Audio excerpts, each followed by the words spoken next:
Hi, everybody. You can unmute yourselves for now. Hey, Bridget. Hi. Hello. Hello. Hello. Hello. Hi. So we're just waiting for a couple more people.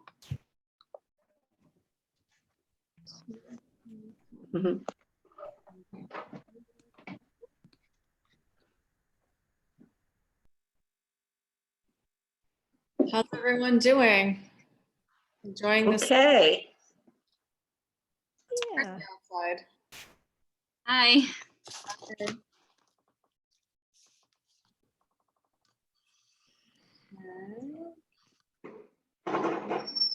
Almost got everyone.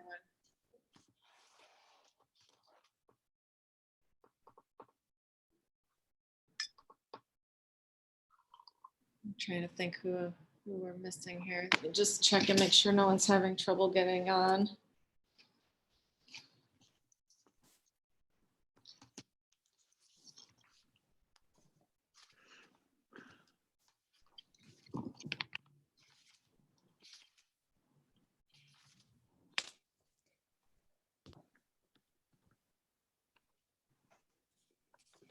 Oh,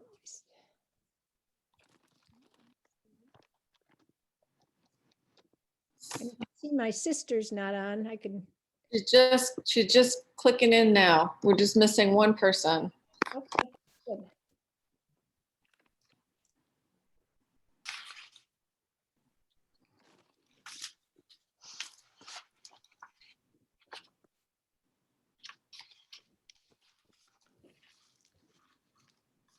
Okay, she's just firing up her computer, she said. So.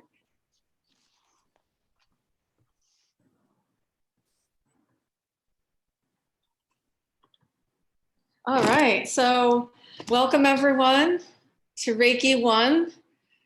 This is an interesting experiment in online training. I've never done Reiki online before. However, I have done a lot of distance healing. So I don't expect this to be much different, actually. The only difference is that if you go through to Reiki II, Reiki II involves learning how to do a treatment and on other people. And we go through all the logistics of the whole treatment process and practice on one another usually. We'll probably do that online as well. So you'll have to find people to practice on for the class, but that's okay. That's not hard to do. And the biggest difference, I think, between doing a Reiki class in person versus online is that usually, in addition to the practice, we do a process called attunements, which are like subtle energy sessions that are done one-on-one between me and you individually, and in which your subtle body is kind of plugged into the Reiki energy current in a very intentional way. So that we're doing remotely as well this time. And really looking forward to doing it that way because we'll still have that time one-on-one with another. We're going to start to schedule those sessions after this class during the rest of the week. I'd like everyone to reach out to me about that and we'll get you scheduled. It'll only take like 10 or 15 minutes. But the energy medicine sessions that I've been doing that are largely based in distance energy healing with Reiki have been so profound that I have no worries. She made it. I have no worries about doing the attunements remotely. I think, in fact, that it may make them even more like far out and powerful. So I'm looking forward to it. But I wanted to start off today by having everyone introduce themselves. And if you could, we'll go around and everyone can say their name and what drew them to doing Reiki, and something that, and to point out something that you love. So does anyone feel compelled to start? I Kristen? can start. I mean, I'm not necessarily compelled to start, but I'm sitting next to you, so I'm a teacher. Sounds good. Yeah, I want to take this class for multiple reasons. Number one, some of you already know my husband had a catastrophic stroke in 2018, and it just, wiped us all out. He has a hard time talking. He's, partially paralyzed. He's kind of trapped in his body. His intelligence is there, but his cognitive stuff is all messed up. And anyway, I also, because of that, developed major depressive disorder, post-traumatic stress, anxiety, reoccurring grief. And along my journey, which has been extremely hard since June 2018, I met Bridget, which just recently at the end of my journey, but the end of my journey, or I hope it's the end. I mean, it will continue going on, but I started to feel better, and I was able to, also get into some transcranial magnetic stimulation, which is for the depression. And between that and meditations and the acupuncture, I can kind of see now. So I can tell the difference between all those things. And I feel so grateful. Sometimes I wonder why. I just feel grateful that I've made it, because it was really scary, and that my family's okay. And I would like to go on and fight for mental health and for, other people who, don't know how to advocate for themselves, because it's been sheer hell. And so I think Reiki, is something that will help me heal, help Jay heal. And then hopefully, I'm going to learn everything I can to help people with mental health illness and stroke. But anyway, that's why I'm here. And Bridget, I'm feeling, can you tell I'm like a little bit more like me? She met me when she doesn't know the real me yet. Sort of. Well, I can see that you have a much greater vitality now. It's getting there. Thank you. So something you love, don't forget that. Well, besides my family, I love winter, and I love the snow. I'm a big skier. Nice. All right, who wants to go next? I guess I'll go next. I just want to say that my name is not Helena Bartlett. It's Gabriella Bartlett. I just realized that's my daughter, Helena. I'm curious about Reiki. I've always been just on the receiving end, and I've always had amazing experiences. And so in the age of COVID, I teach Spanish regularly, and now I have a lot of free time. So I'm just trying to better myself and, try out new things. So just very curious student that you have on you here. And the thing I love the most is right now is gardening. I'm sorry to say I can't do it now, but I'm looking forward to the spring, and that keeps me going through the winter. I have a lot of interior plants, so just, keeping the springtime going in my heart. It'll be here soon. Yes. Mm-hmm. All right, who's next? All right, I'll go next. Oh, go ahead. Oh, that's all right. Go ahead. Nope, you're there. I'm Jess, and I am curious about Reiki because I've had Bridget do it on me before, and it was pretty awesome. And I'm really looking forward to being able to help people just even feel a little bit more calm. I think would be good. My line of work is always good to keep people calm. So that's that. And I think, the one thing that I love, and I think it's this whole journey that I've been on for the past like 5 or 6 years has been this self-discovery, not only physically, it started as a very physical thing due to an injury. And then it turned into, unwrapping all these layers, and it turned into something that's completely not physical anymore. So it's kind of awesome, but I'm really loving that journey. So. Cool. Yeah. Corey, do you want to go next? Sure.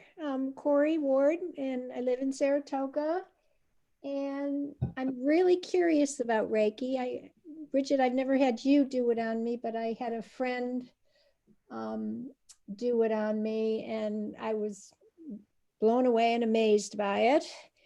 And I'm just at a stage in my life. My husband passed away 2 years ago, and I got my 200-hour yoga certification, and I'm just open to any alternative things that can supplement, and breathing stuff. I'm really open to new things.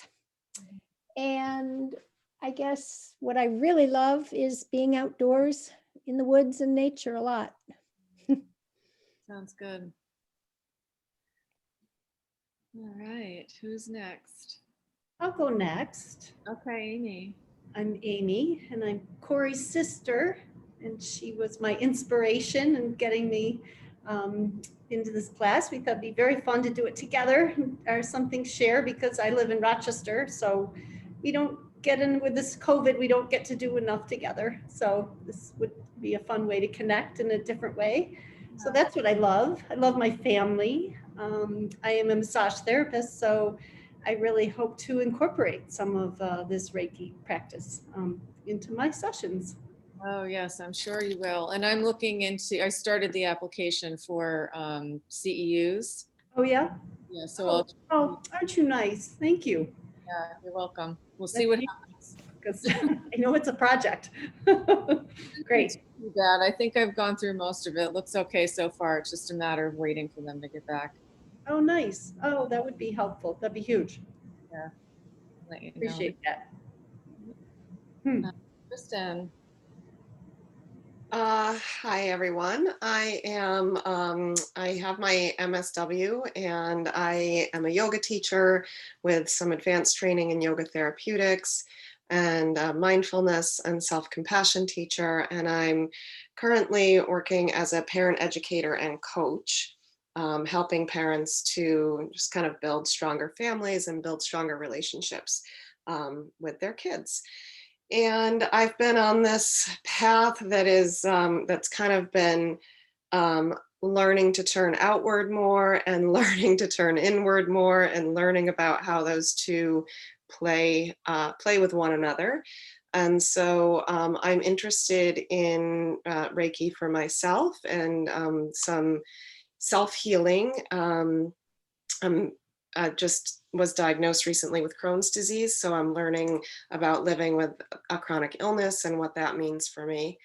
And then I'm also interested in offering it out to people at some point in the future. So I'll be looking forward to the next learning on this as well. Yeah, And something I love, I guess, I have to say my family. I love my kids. I have 4 teenagers, and we have a great time together, and I really adore them. Thank you. Who's next? Hannah? I'll go. Yeah. Hi, I'm Hannah. What was the order we were supposed to go in? It doesn't matter. Your Okay. name. Yeah. What brought me to this course? I've been wanting to get my Reiki attunement for a while, because I've received Reiki and had just transcendental experiences with it. It was always just felt like deeply nurturing experience within myself, and really helped clear things. And I just finished massage school and took the licensing exam last week, so I'm waiting on the results. And it just felt like a really good way to, begin this next year by continuing my learning journey in all things bodywork and energy work. At one point, I think I will want to offer it, but right now I'm really interested in how I can do a lot of self-work and self-care with it, I think. And I love nature. I love being outdoors. And I love a lot of things. All things that fall under that category, I guess. Yeah, so I'm right. really excited. Ruth Ann, do you mind going next? Hi, I'm Ruth Ann, and I'm having some logistical difficulties. I had to relocate myself because people in my household were making noise. So I'm kind of stuck away in a little room now, but it's quiet. And I'm taking this, I've known Bridget for a while. I've done her meditation classes and breathing classes, and this just seemed like to fall at the right time for me. I've been interested in Reiki for a long time. So looking forward to this, really more for a sense of self-care, but who knows?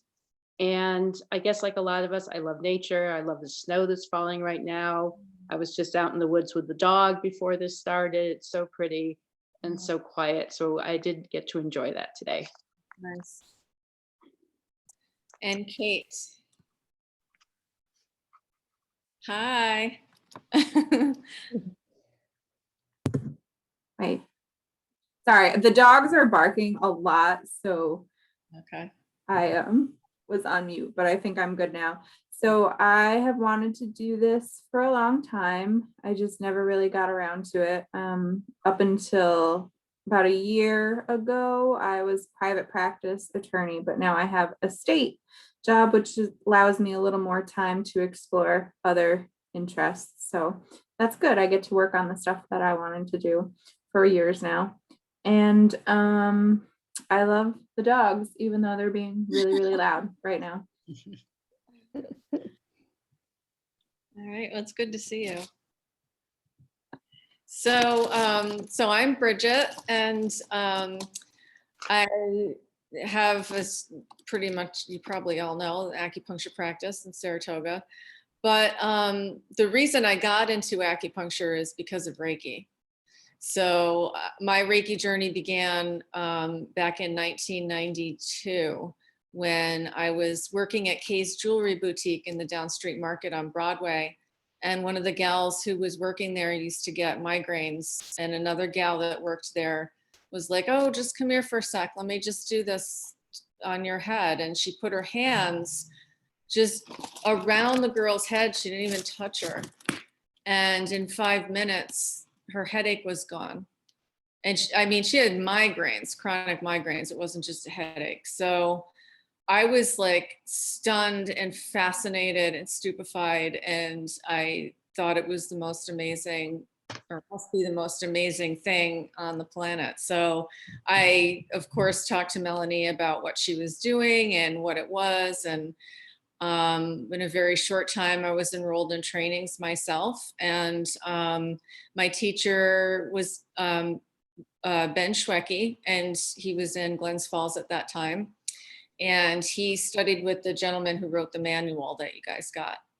And Ben is a lovely soul. And one of his primary things that he drilled in our brains in the Reiki training was the importance of intention in the practice.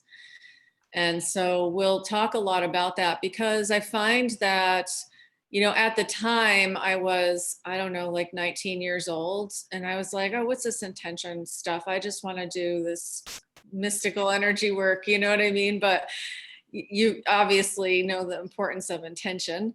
And it is really important in doing any kind of energy work, both on ourselves and for other people, because when we have an intention, it implies that there's a very specific purpose, a one-pointed focus, but there's also an air of wisdom to intention and of virtue to intention. And those things come with a sense of non-attachment to the outcome. And that's a really important thing to cultivate when you're doing Reiki. Like I said, whether it's on yourself, whether it's on your dog, whether it's on your husband or your child or your client, that non-attachment to outcome it really helps our mind and our egos get out of the way and just allow the energy to flow. So I went on to get my Reiki master training, and I started doing sessions out of the Magic Moon on Phila Street. Believe it or not, they had a little closet. They used to be across the street from where they are right now. And I had a little chair in the closet with a little table, and I had to shimmy in between the chair and the table and work on people in the chair. And there were just far out wild things happening in that little tiny room. And I'll give you one example, because this is one of this specific instance is one of the reasons that, you know, I wanted to really understand how energy worked and how it worked in the body. I was working on a woman one time, and when she came in, she filled out her little form, and it said that she had lupus and that it was systemic, and she was sure to tell me it wasn't contagious and all that stuff. And so when I brought her into the little room, I just asked her to, you know, relax, and explained a little bit about what I'd be doing and that I'd barely be putting my hands on her. And as I was doing the session, I kept getting felt drawn to her neck. And so I kept going to her neck and kept going to her neck. And you know, I was like, my mind started going, I'm like, she's got systemic lupus. It's in her blood. And I just keep working on her neck. She's going to think that I'm a complete quack. Like I don't know what I'm doing. Like I'm not addressing the concern that she wrote down on the waiver. So I had a really hard time with that. And I had to process that as I'm working just on her neck. So I go down to her feet, and then I go back. I'm like, nope, I'm going to go to her neck. And I'm working on her neck, and I start to feel air hitting the palms of my hands, like ice cold air. And it was summertime in the shop, the door was open, but I was in this little closet and I had the door closed, and I'm like, how is this air hitting my hands? There was absolutely no ventilation in that room whatsoever. And so I'd like kind of do a scan and pretend I was scanning her, but I was really like working my way toward the crack in the door near the floor so I could feel if there was a breeze coming in, which doesn't make any sense at all, of course, because that's on the floor and her neck's up here.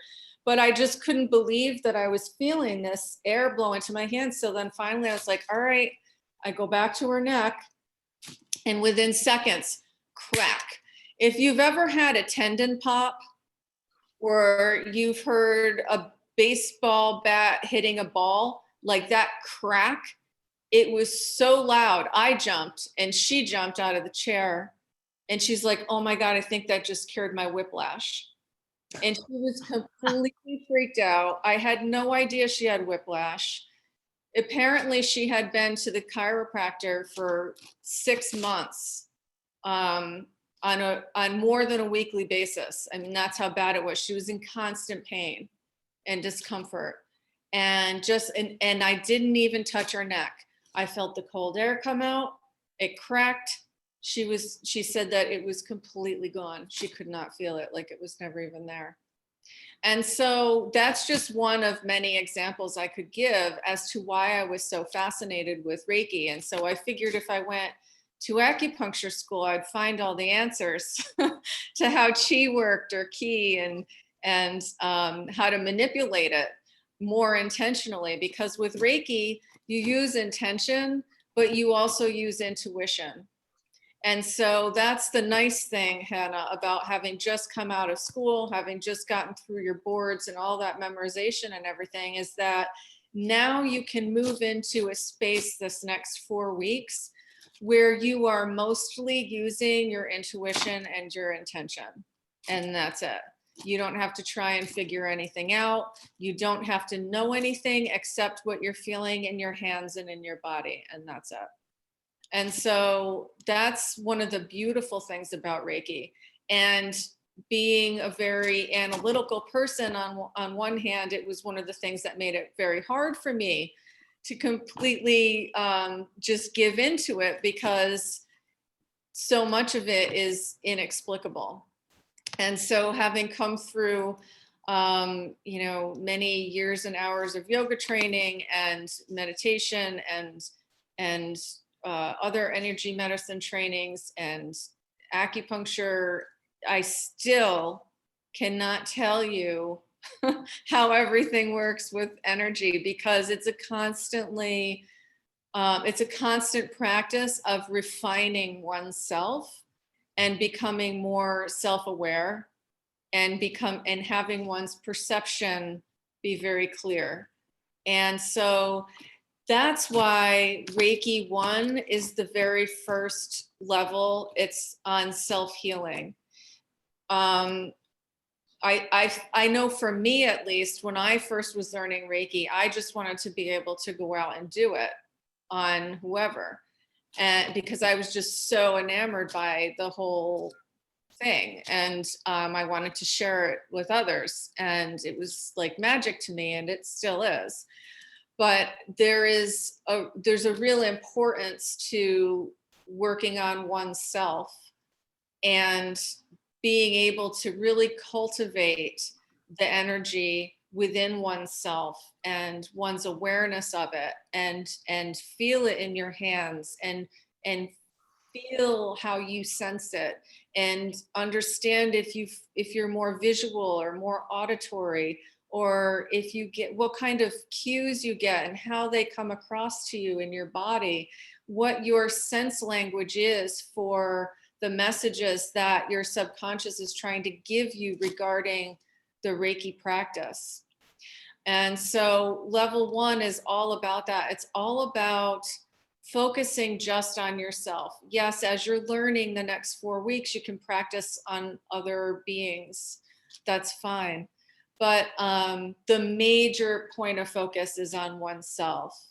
And the reason for that is because as we focus on healing ourselves with the Reiki energy, we become, it's like we're more, we're flexing a muscle that gets more easily triggered or able to use or connected more quickly every time we want to use it.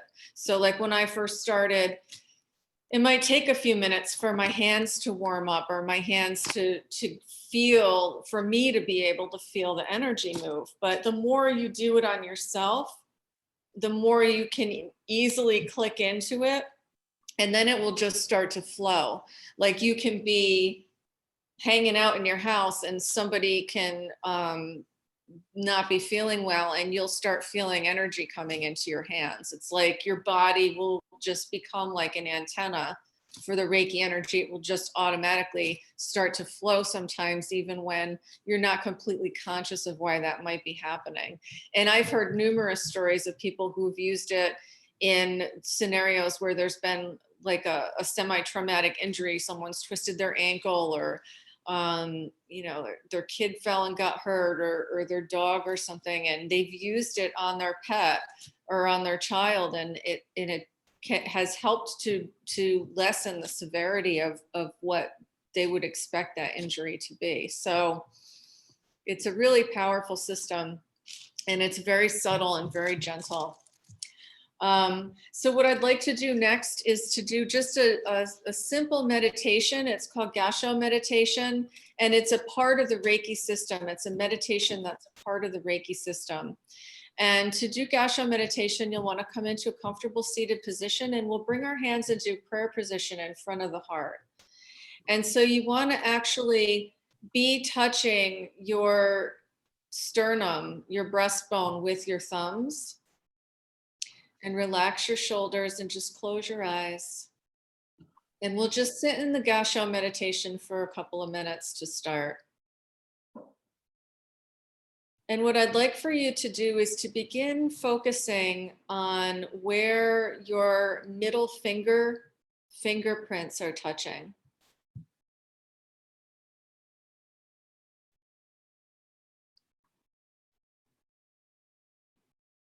So much of tuning into the Reiki energy has to do with the heart energy. And the protector of the heart, the pericardium, its channel runs down through that middle finger. And so by focusing on the middle fingertips, you're actually focusing on the point at the end of that channel that's activating your connection to your heart.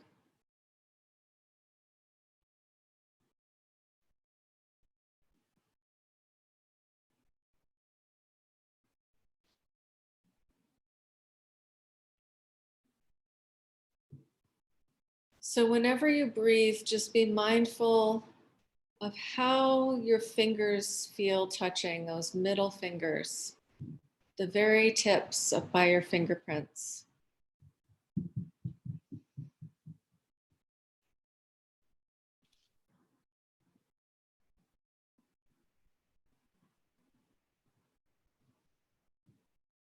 Any thoughts come into your mind, just bring your awareness back to where your middle fingers are touching up by your fingerprints.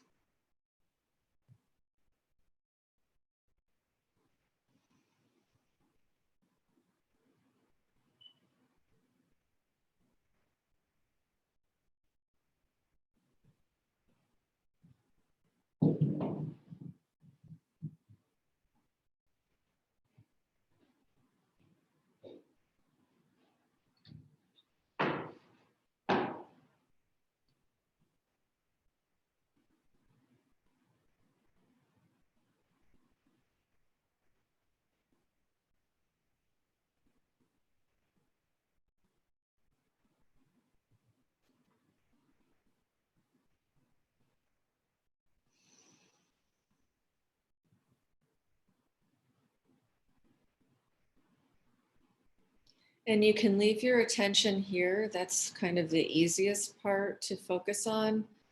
Or you can try moving to the next center of awareness, which would be the space between your palms.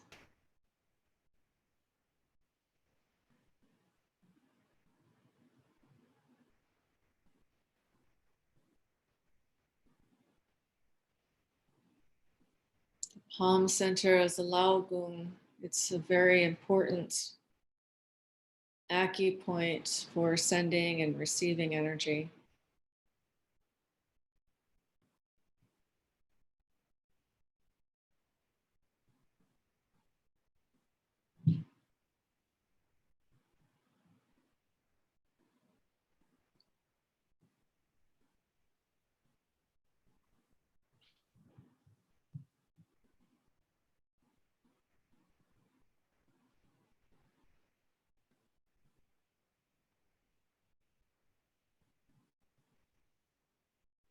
So anytime the mind begins to wander, either bring your attention back to the space between the palms or to the place where the middle fingers are touching.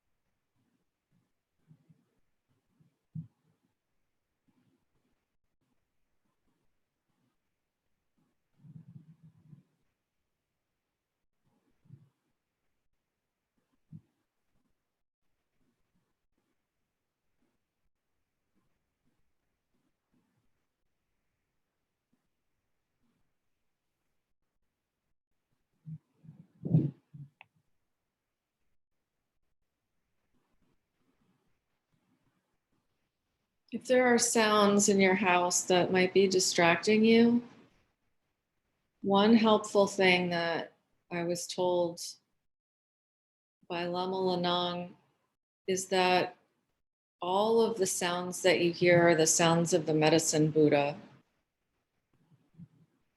All sounds are medicine.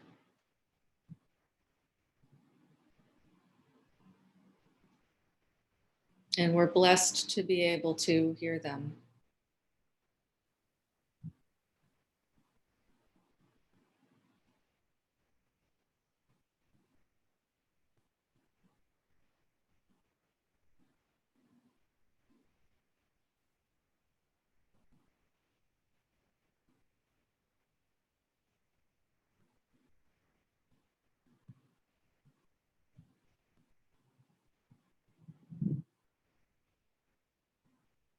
So as you focus on your hands, maybe you'll start to feel some tingling or warmth in your hands.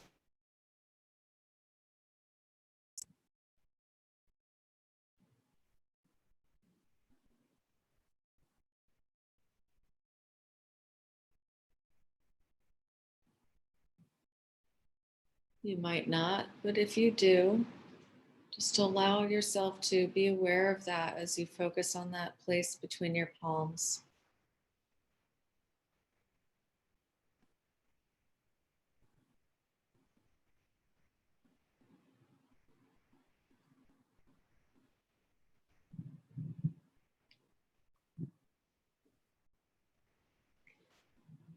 And I'm going to read you the Reiki ideals as you sit in meditation. Just for this moment, I will let go of anger. Just for this moment, I will let go of worry. Just for this moment, I give thanks for my many blessings. Just for this moment, I will do my work honestly. Just for this moment, I will be kind to my neighbor and every living thing. That includes ourselves.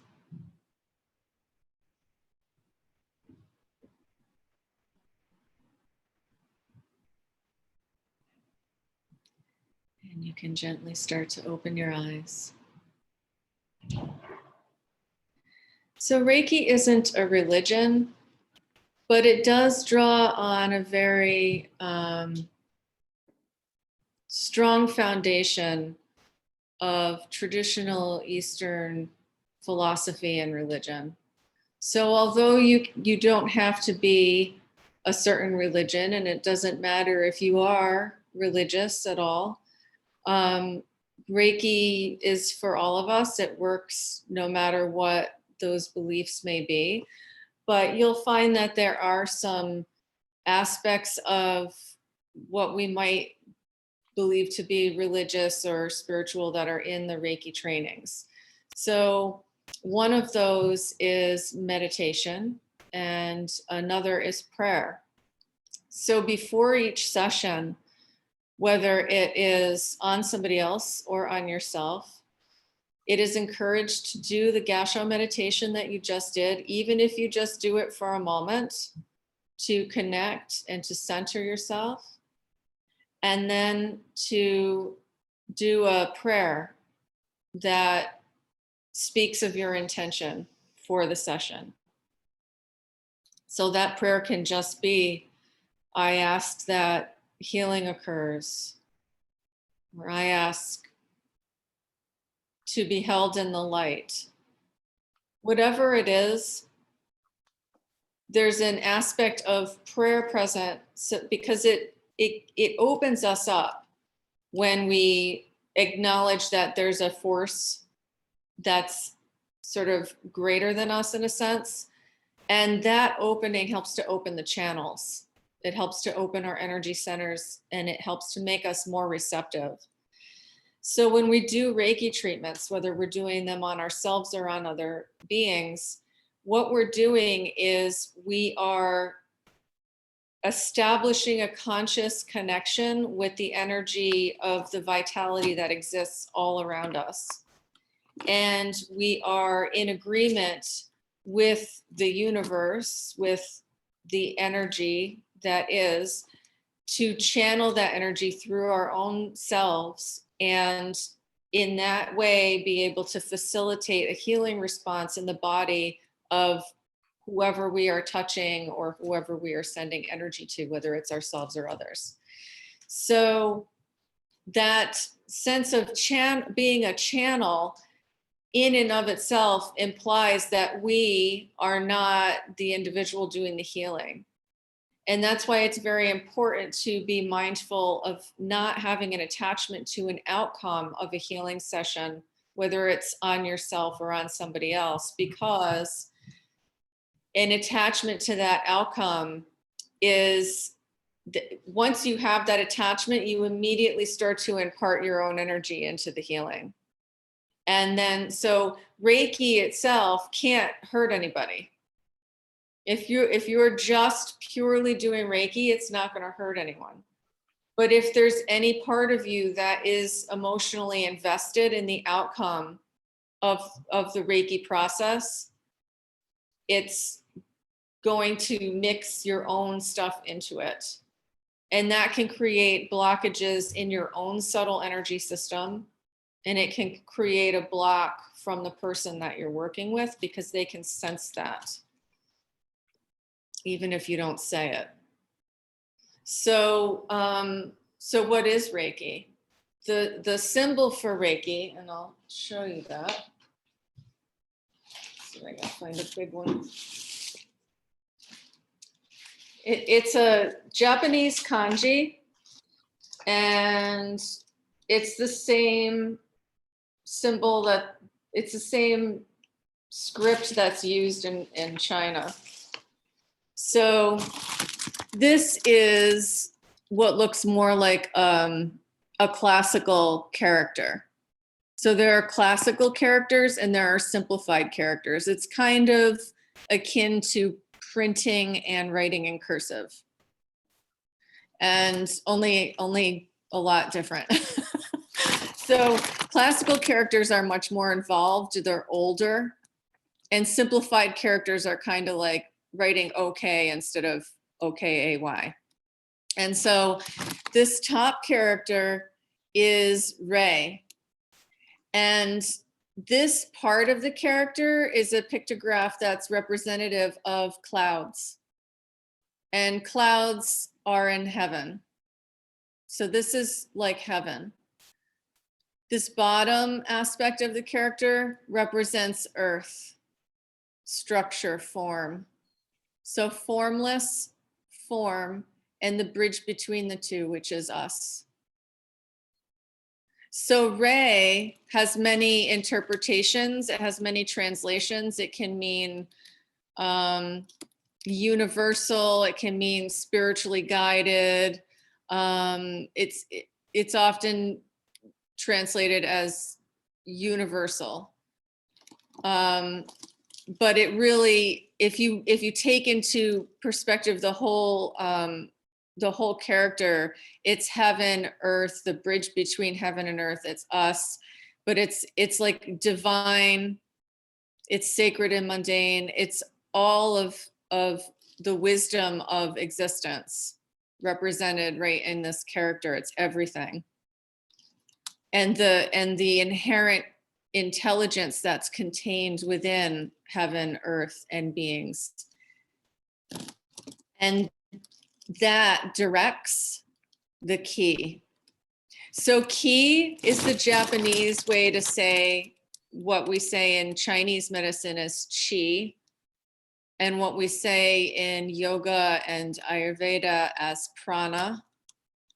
And it has many other names depending upon what culture you're from. But it all means the same thing. It's life force energy. I translate it as vitality because I think that's a way that people can relate to it, because we know what it feels like to feel vitality. And when your chi is rich, when it's not drained, when it's flowing in the right way, when it's not blocked, you feel vitality. You feel like you're thriving. You don't feel encumbered by aches or pains. You don't feel tired or drained. You feel alive and in the moment and aware. And so the chi character in this book, it says that chi is a non-physical substance, and that in some aspects of it, that may be the case. But the chi that we're dealing with is also very physical. And so that is represented by the character itself. So this bottom part of the character is rice cooking in a pot. This is a rice grain. And the rice is cooking in a pot, and this represents the pot. And this represents the steam that gets generated from the cooking rice. So it's not just water boiling. It's not just steam. It's nutrient steam, because rice is considered like the primary food source in the East. It's the primary source of nutrition. And if someone is ailing and sick, or if someone needs really quick nutrition fast to sustain their life, they eat rice. And so this is like the main nutrition for life sustenance, qi. And a Qigong master that I've studied with for a few years on and off, Master Wanming Zheng, he would talk about qi, and he told me once that food is actually not the main form of nutrition for a human, that qi is the primary form of nutrition, and that food is actually one of the things that causes illness in the body. So that's kind of far out. But it's, so this gives you a little bit more of an in-depth understanding just by going into the character a little bit. Oh, don't mind my nails. Calliope went nuts on. Oh, it's cute. I'm like, oh dear. I love kindergarten. So yeah, so that's Reiki. And so that leaves a lot open to interpretation as to what actually Reiki is, because that's a pretty vague, definition based on those characters. So what I wanted to do was read an excerpt on what qi is, or what ki is, that I wrote in my book, because I feel like this sums it up and it doesn't leave anything out. So this is in a section called Qi and Prana. This is from the handbook. The two sides of the Tai Chi symbol are divided by a wavy line. So the Tai Chi symbol is that round symbol with the white on the one side and the black on the other, and the line between them. And then there's a little dot in each, there's a white dot in the black side and a black dot on the white side. This symbolizes movement, the wavy line. The two sides are constantly interacting with one another. The friction that is created by their interaction is called qi. And we can use the word qi interchangeably with ki. Ki is one thing and everything. It is life animating energy or vibration. It is what everything is made of and how everything functions. And it takes many forms. Indeed, it takes all forms. There are specific types of qi that are responsible for different functions in creating and in the body. Wind is wind qi, food qi is gu qi, the qi that repels pathogens is wei qi, and so on. In Sankhya philosophy, which is the primary philosophical tradition that yoga is based upon, and one of the philosophies that Ayurveda is based upon, the qi is called prana. After the emergence of cosmic intelligence from original manifest and non-manifest energy, and the development of the cosmic ego, the three gunas or cosmic qualities further differentiated. From equanimity came the quality of the mind. From inertia came the body, material substance. And from activity came the prana or ki. Prana or ki is not just form, it is not just function, it is not just vitality, and it is not just the communicator between cells and individual minds and bodies. It is all of the above. This book is prana, your seeing faculty is prana, your brain interpreting these words is ki or prana, your mind digesting the concepts, integrating them, and coming up with new thoughts, judgments, and questions about them is ki or prana. If you are sore from sitting too long or cold or hot as you read, that discomfort, cold or heat is ki, as is your perception of it.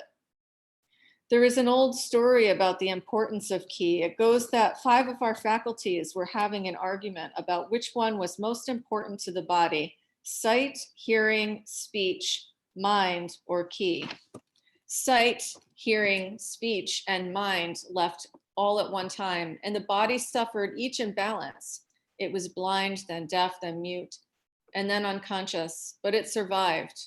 However, when the ki left, something horrible began to happen. Not only did the body lose sight, hearing, speech, and mind, but it began to die. All the other faculties begged ki to return, and as it did, vitality and power returned to them and to the body.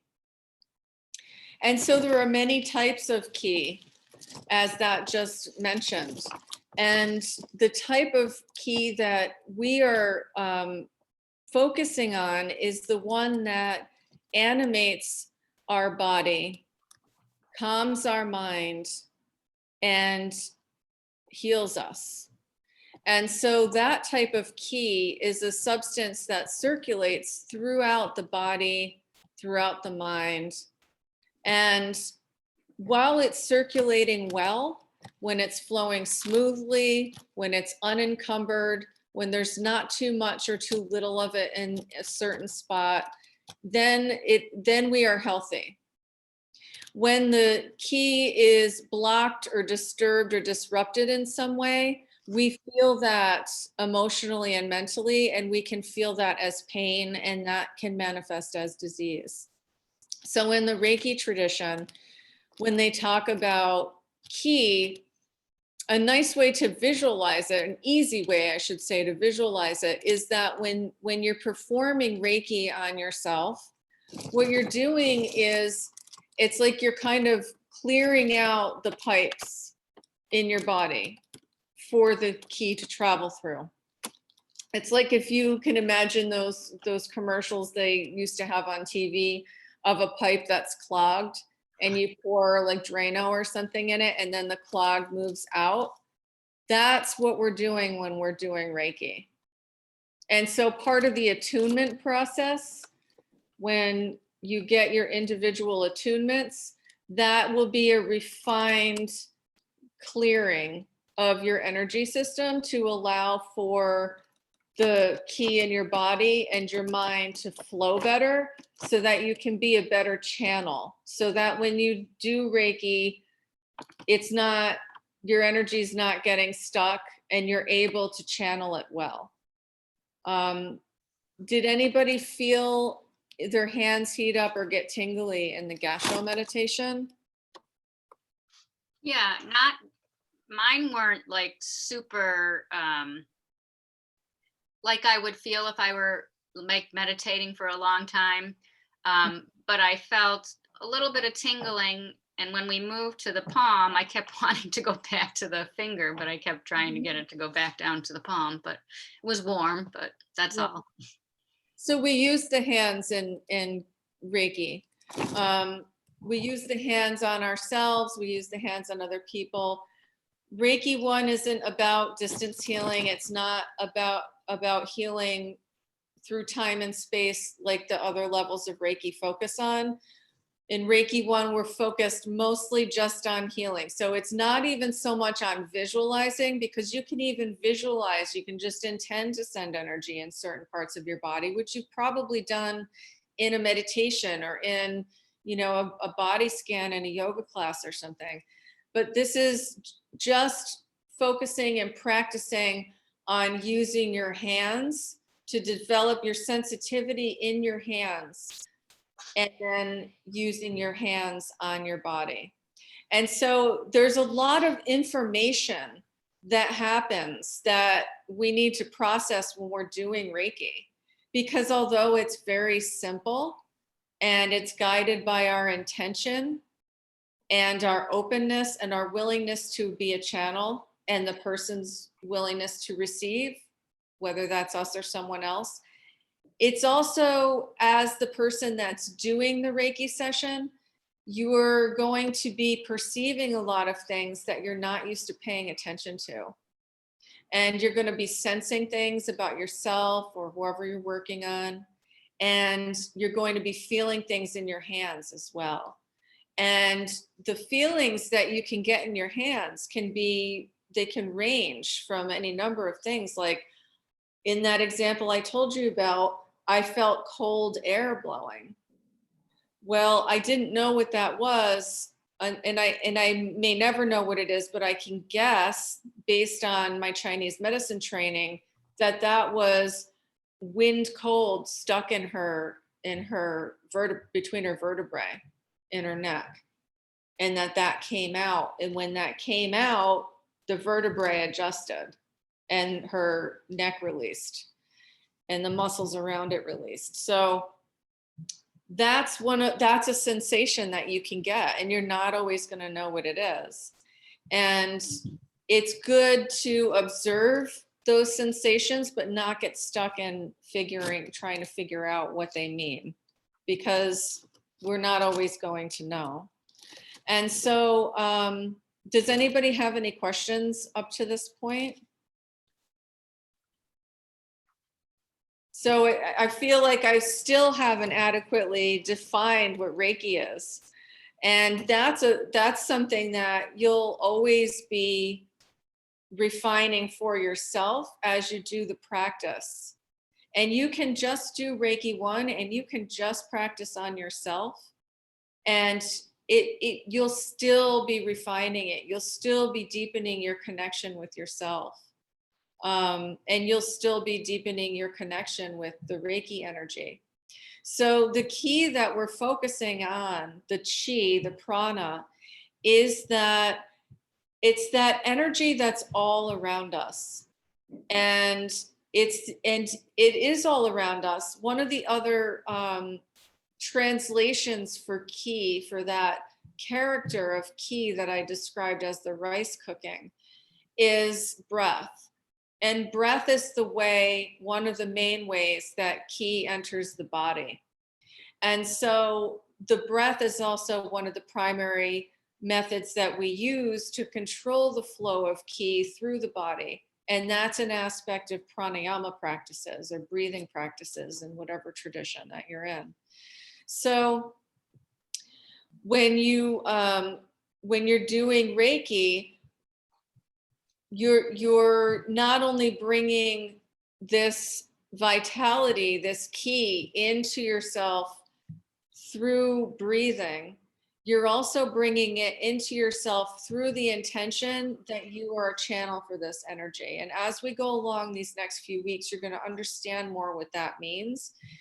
Because you as a channel, you have to identify for yourself what that is.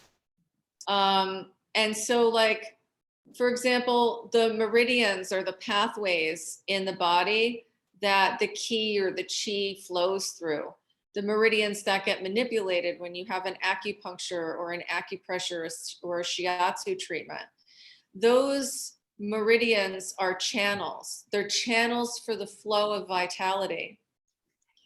And like there's a channel for that flow of vitality, you're also a channel for the flow of vitality.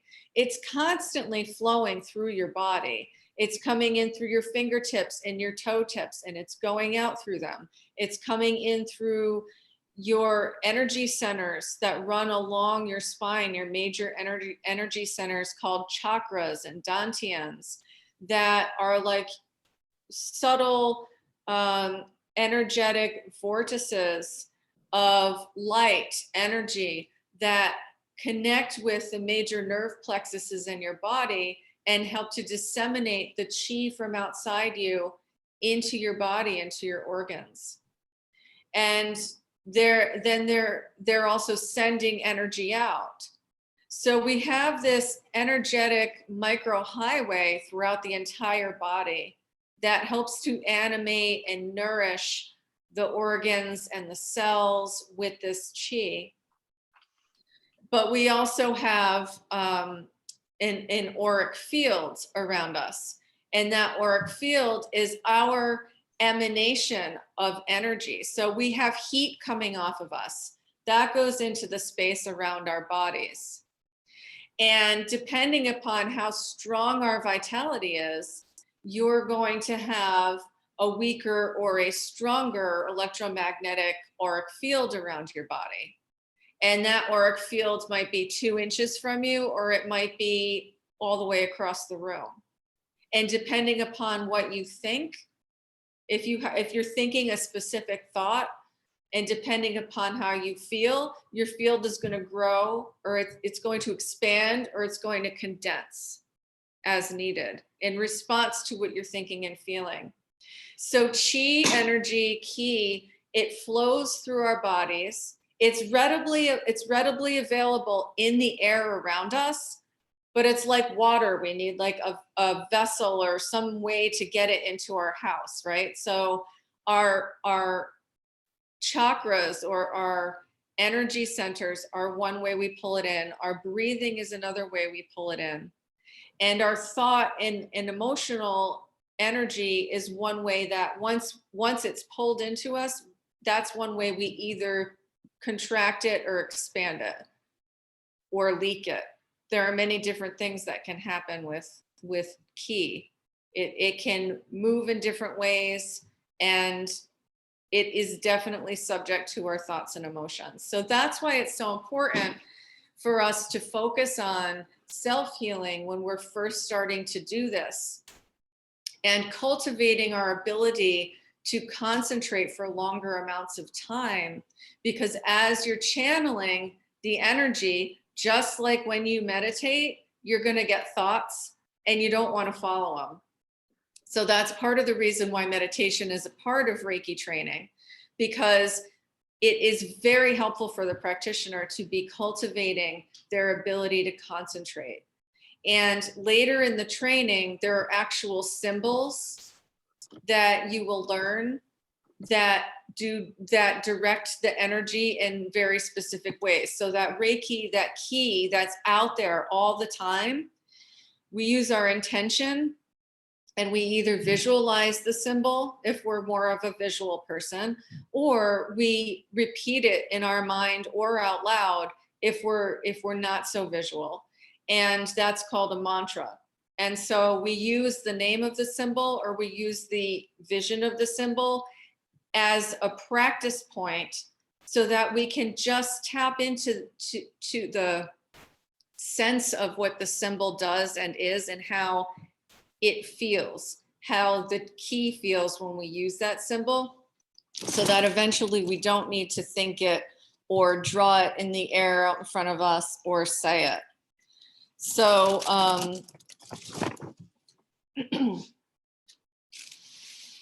so we'll go into the symbols later on in the 4 weeks, but that's another thing that we can do to practice focusing our mind in one spot.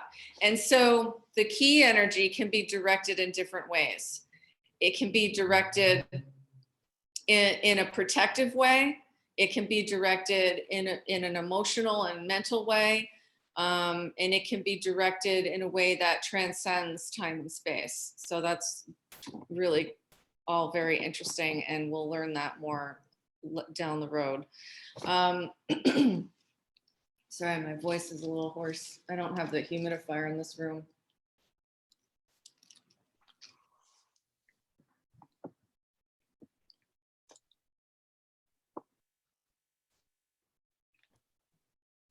So let's do, if you don't mind standing up, we'll do a little exercise here. So another aspect of Reiki is taking care of one's physical body, and movement is a huge part of that. So by doing movement, we're keeping everything loose and fluid. So the way that ki works in the body is that it can be directed by the energy of our thoughts and our emotions. And it also follows the circulation of blood and fluids. So ki, you can focus on your ki to increase your circulation. But at first, usually you're increasing your circulation to get the ki moving, and then you use that momentum with your intention to get it to flow better out your hands. Does that make sense? So let's work on just loosening up the shoulder. So we'll do some shoulder rolls. We'll go 8 times in one direction. And then 8 times in the other direction.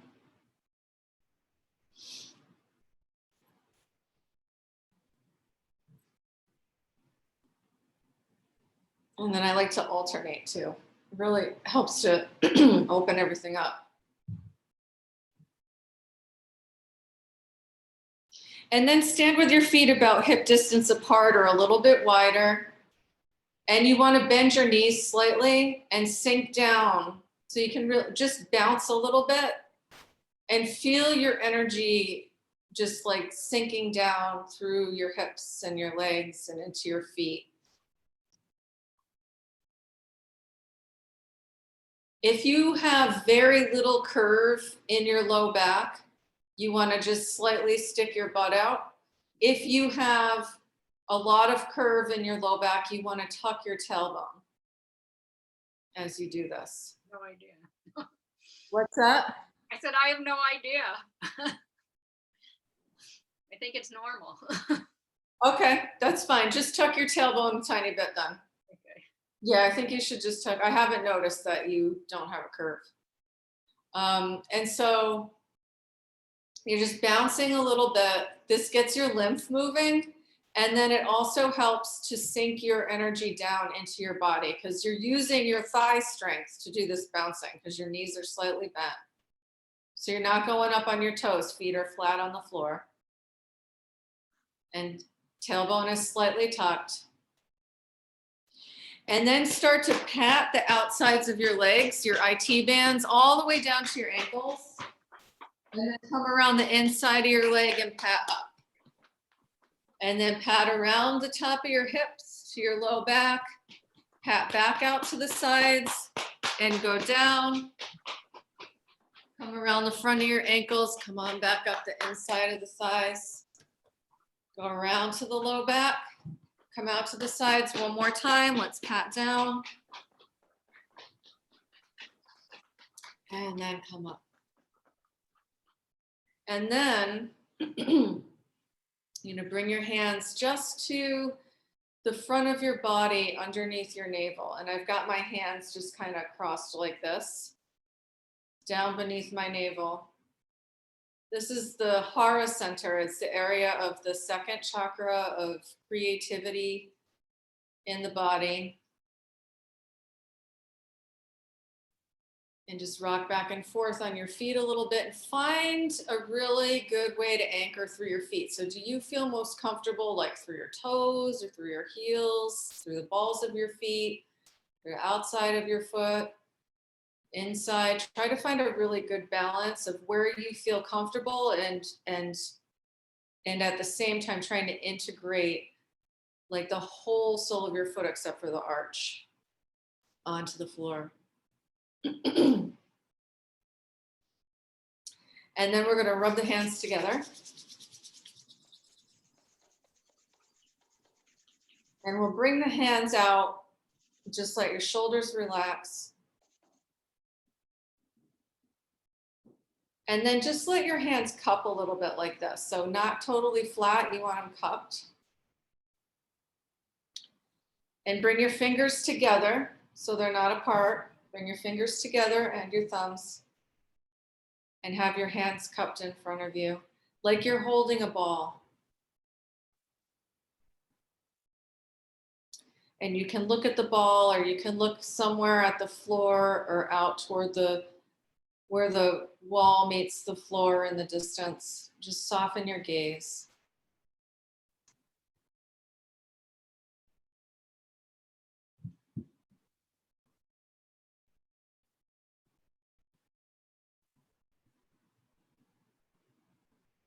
Relax your shoulders. Feel how strong your legs are. Feel how rooted to the floor you are.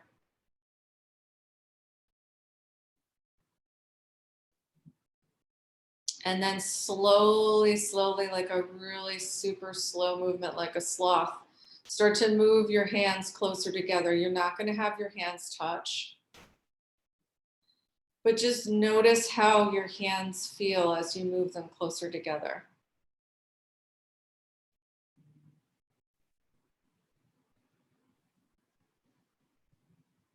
And then start to move the hands farther apart.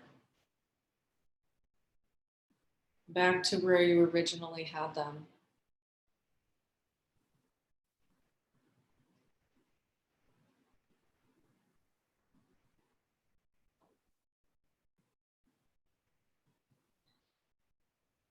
And then a little further.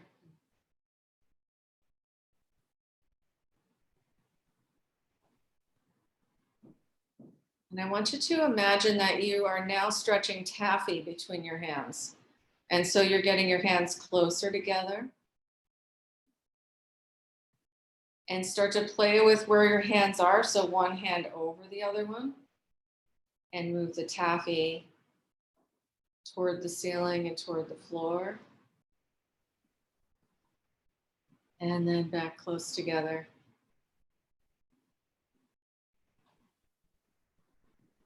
Notice where you feel the strongest sensation between your hands. Is it as you roll your hands around the taffy? Is it as you stretch it? Is it as you move your hands closer together?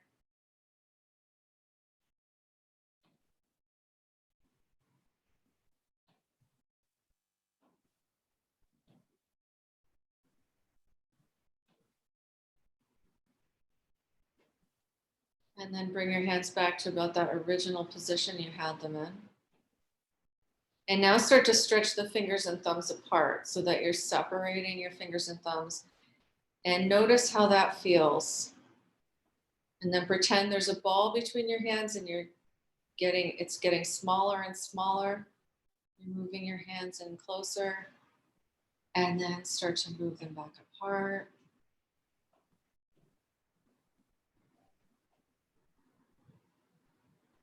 And then bring your fingers and thumbs back together and do it again. This ball is getting smaller. You're moving them closer. And moving them back apart.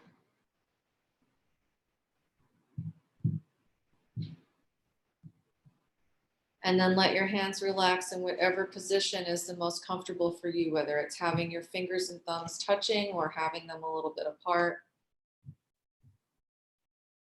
And imagine that you're holding a small beach ball in between your hands.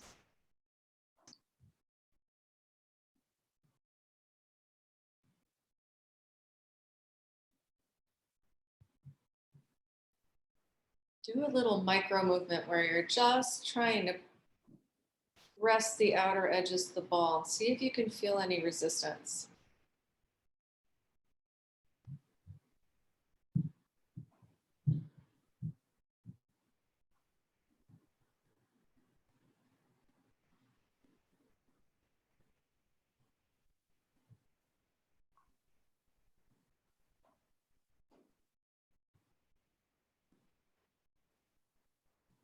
And now imagine this ball is like a giant bubble, a translucent bubble. And that you have a milky white light coming out of your hands and it's filling the inside of the bubble. If you've ever seen a bubble filled with smoke, you'll know what I'm talking about.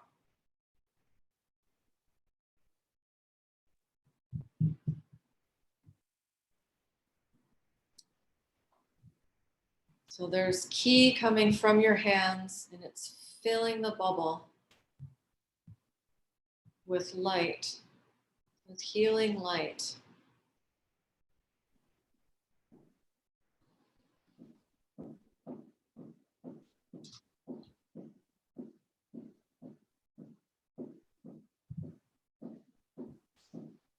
And then we'll take that bubble of light and we're going to place that back where we had the hands originally, down beneath the navel.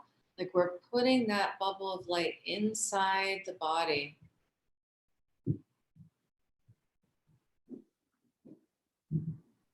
Charging our vitality, storing it up for later when we need it.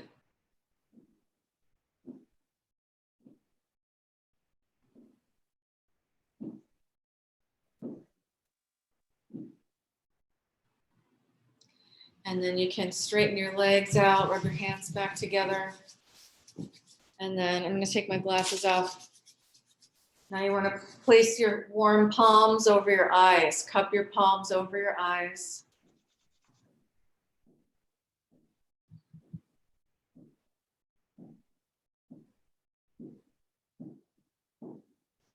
And then massage your temples. And then start to pull on your ears. Pull your earlobes up and back, and then pull the bottoms of your ears down.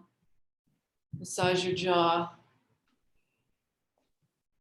And then take your middle fingers, take a deep breath in, and as you blow out forcibly through your nose, rub the sides of your nose. Like that. And then rub around your eyes. And then flick the energy away. Do that one more time, breathing in. Rub around the eyebrows, under the eyes, and then flick it out. There you go. All right, and then you can have a seat.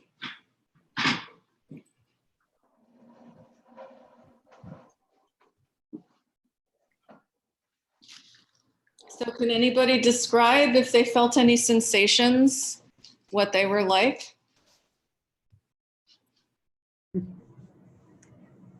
I found when I had the ball in my hand, I couldn't make it smaller. It just, it was so strong. It wasn't gonna move. That was, done that before, but not to that extent where no matter, if I couldn't seem to talk my hands into getting smaller. Yeah. Yeah, that was pretty neat. Yeah, that's cool. It's like there's really something there, right? Yeah. Yeah. So that was good. Anybody else notice anything, feel anything different? I felt I like felt that too. Oh, sorry. Go ahead. Okay. Jessica, go ahead. Okay. If I felt like before you even said the taffy, I felt it, pulling from the palms of my hands, definitely, and the pull apart more than the push together. But I couldn't feel much, like I couldn't make myself feel a ball, I guess, but I could definitely feel like almost a bar, like the taffy. I don't know. So I'll have to work with that. Yeah. It's a good thing to practice. Hannah, what do you say? I felt like the magnet, like when you have two opposing sides of magnet and you can't push them together, it was almost that sensation. And Yeah. I felt it almost like, I felt it not just in my hands, but it was like, it became like this fluid feeling in my arms as well. Nice. Yeah. Very cool. Anybody else? I've had that sensation from a Tai Chi class. Hmm. And it just reminded me, sort of, I haven't done it since then, so it was fun to feel it again. I definitely felt it. Oh, that's great. Yeah. Did anyone not feel anything?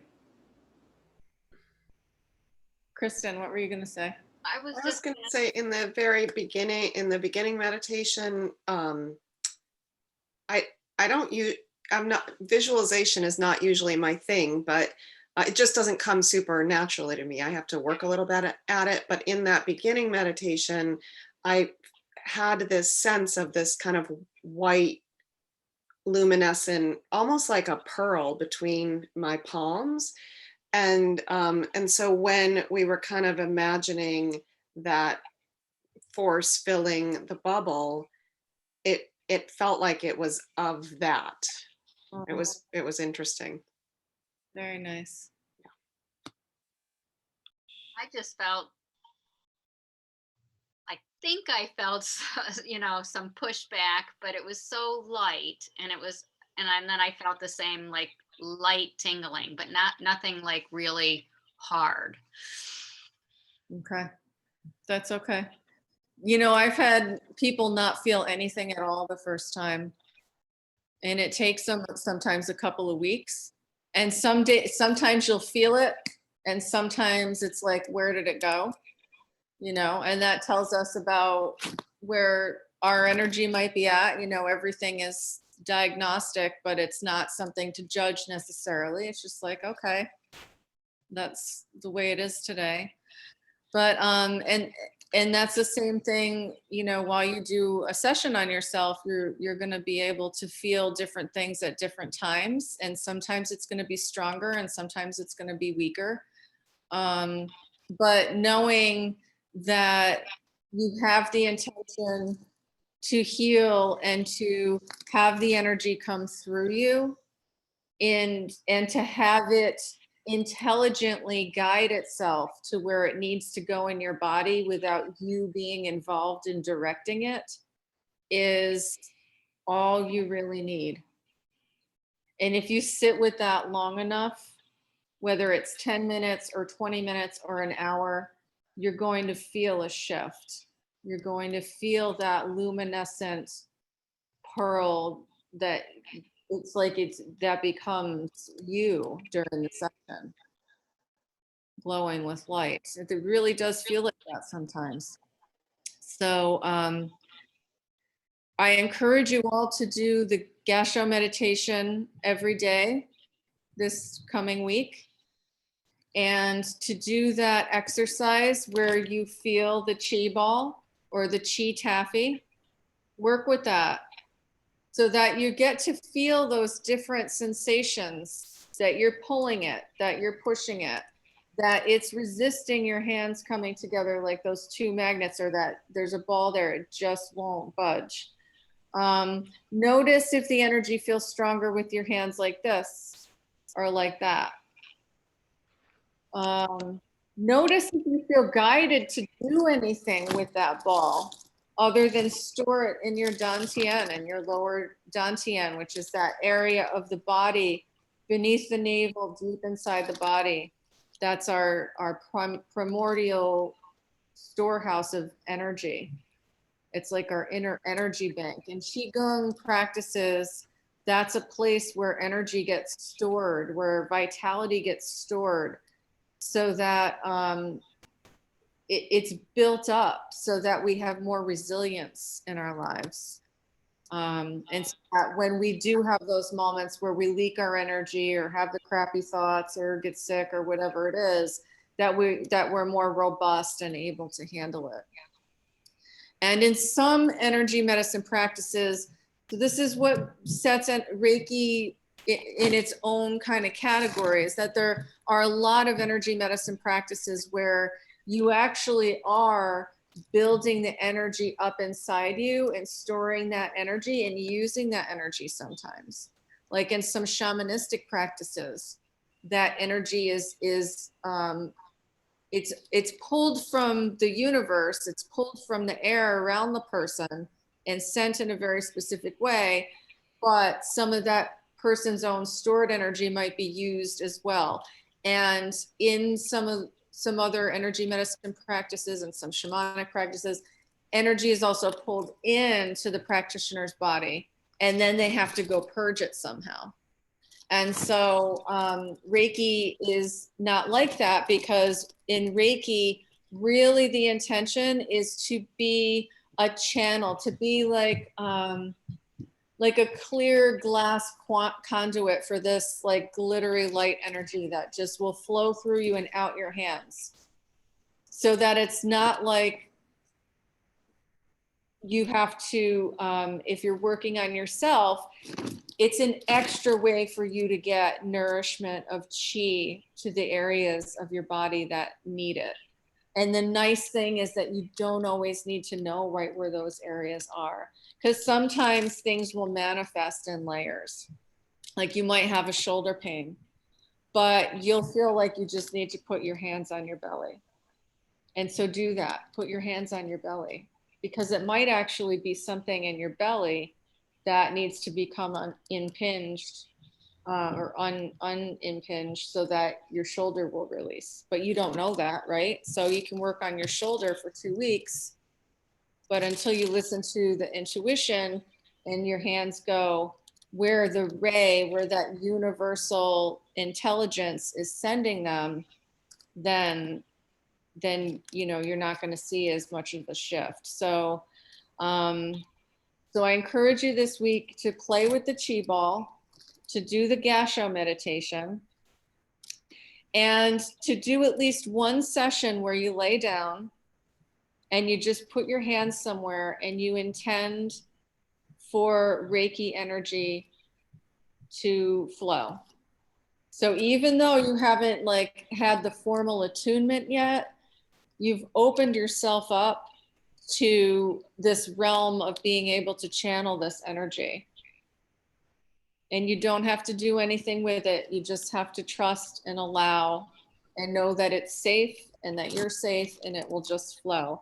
And then the other thing is, if you read the first 2 chapters of the book by next week, a lot of it'll reiterate what I've already said. It'll talk about some of the stuff that we're going to talk about next week. And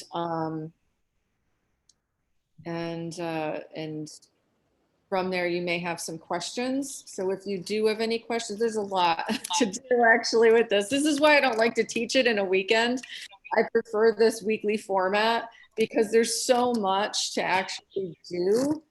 It's gentle stuff and it's quick stuff. You know, it's not like you need to take hours and hours every day to do it, but it's like you're coming into this new realm, and it may feel very much like coming home and be very comfortable, but there's still like parts of the process that we need to go through in order to get through it in a sequential manner. So doing the 2 chapters in the book, the ball exercise, contact me to set up an appointment for your attunement,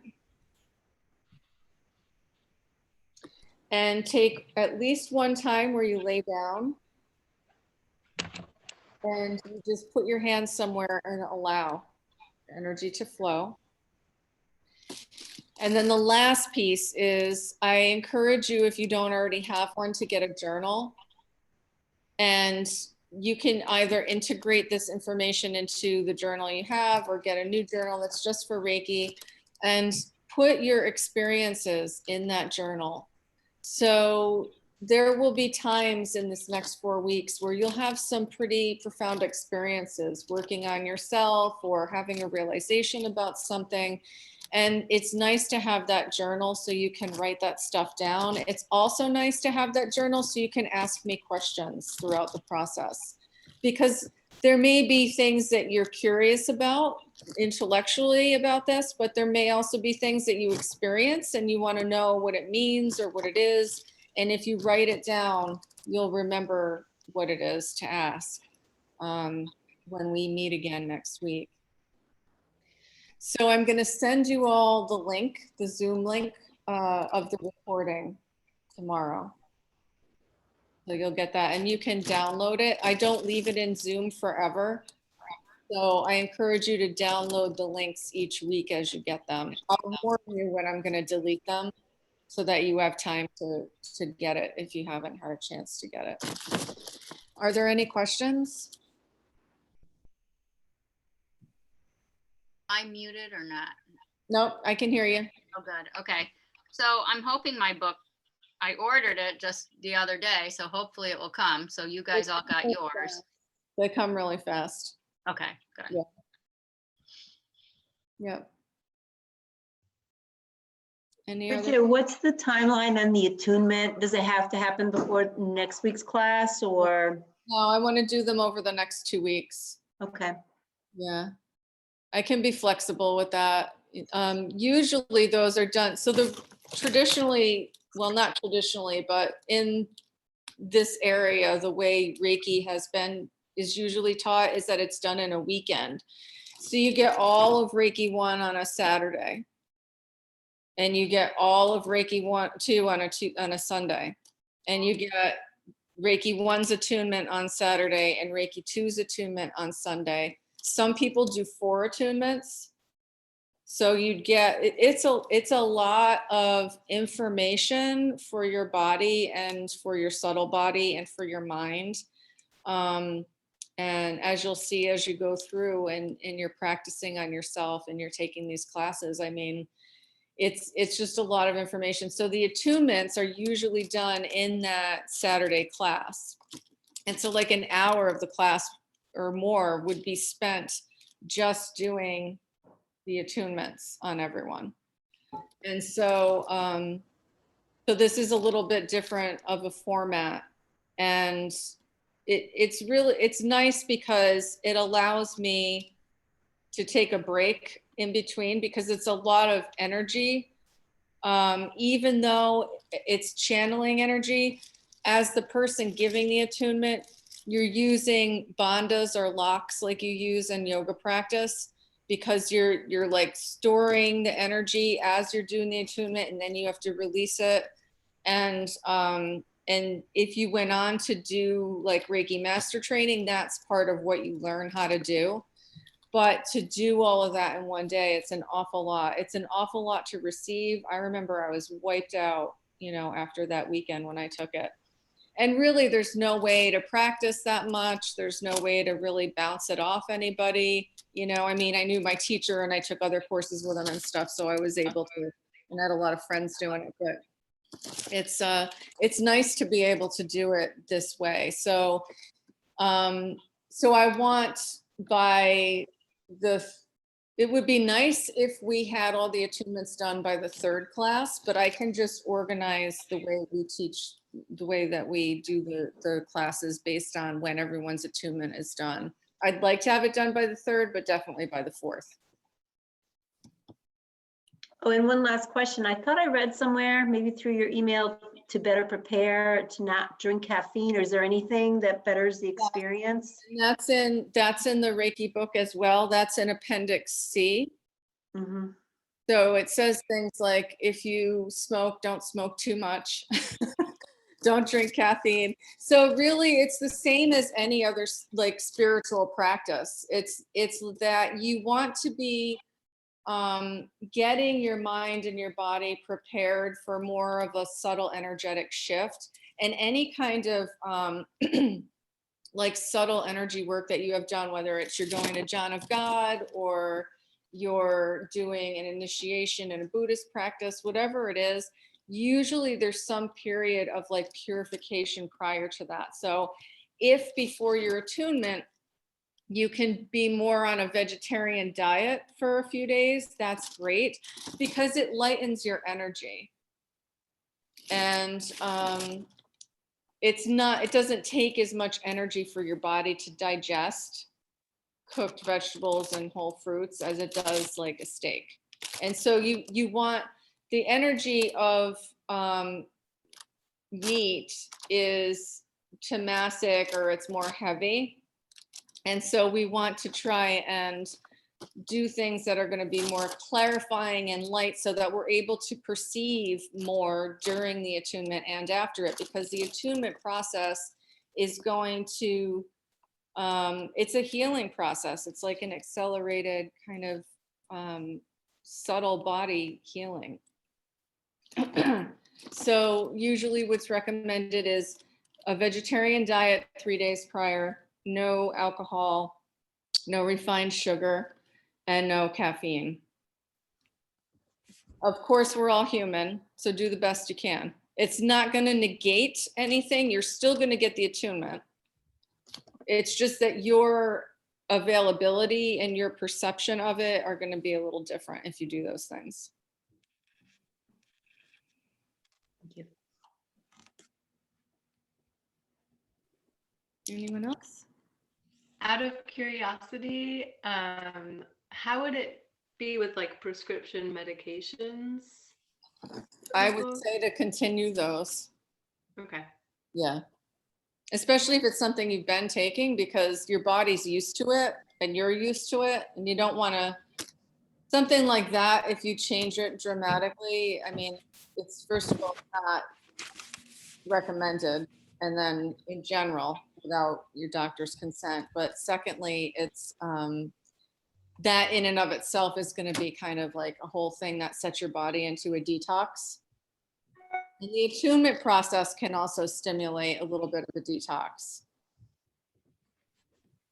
And that's part of the reason why it's recommended to just kind of clean up your diet and stuff before you do it.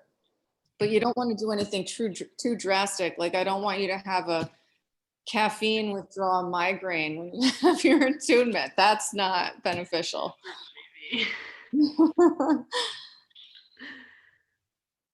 Any other questions? Okay. Well, I'll see you all next week. I hope everyone Okay. has a really good week. Bye.